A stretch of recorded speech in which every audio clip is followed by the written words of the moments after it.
Please be seated.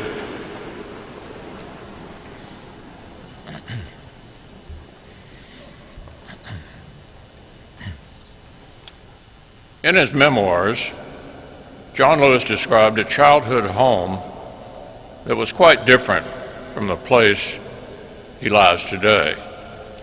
That farmhouse in Pike County, Alabama, had no running water or electricity. It stood on the first land his father's family had ever owned, in a part of the country where segregation had led to almost total isolation along racial lines. It would have been hard to conceive back then that the young child tending his family's chickens would, by age 23, be leading the movement to redeem American society. That he'd be addressing hundreds of thousands of civil rights marchers from the steps of the Lincoln Memorial. I was lucky enough to be there that day. I marveled at the massive crowds. The sight gave me hope for our country. That was John's doing.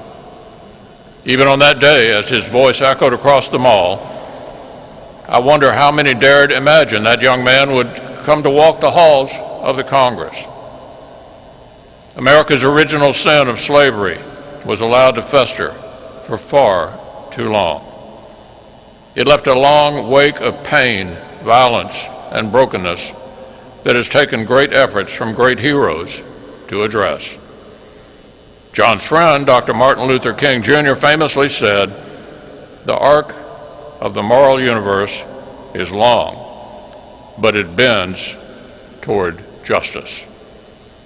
But that is never automatic. History only bent toward what's right because people like John paid the price to help bend it. He paid that price at every Nashville lunch counter where his leadership made segregation impossible to ignore. He paid it in every jail cell where he waited out hatred and oppression. He paid that price in harassment and beatings from a bus station in South Carolina to the Edmund Pettus Bridge. John Lewis lived and worked with urgency because the task was urgent.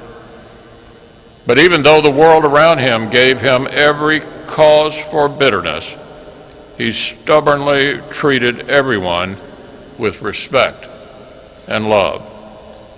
All so that, as his friend Dr. King once put it, we could build a community at peace with itself. Today, we pray and trust that this peacemaker himself now rests in peace. All of John's colleagues stand with his son, John Miles, their family, and the entire country in thanking God that he gave our nation this hero it needed so badly. May all of us that he will leave behind under this dome pray for a fraction of John's strength to keep bending that arc on toward justice.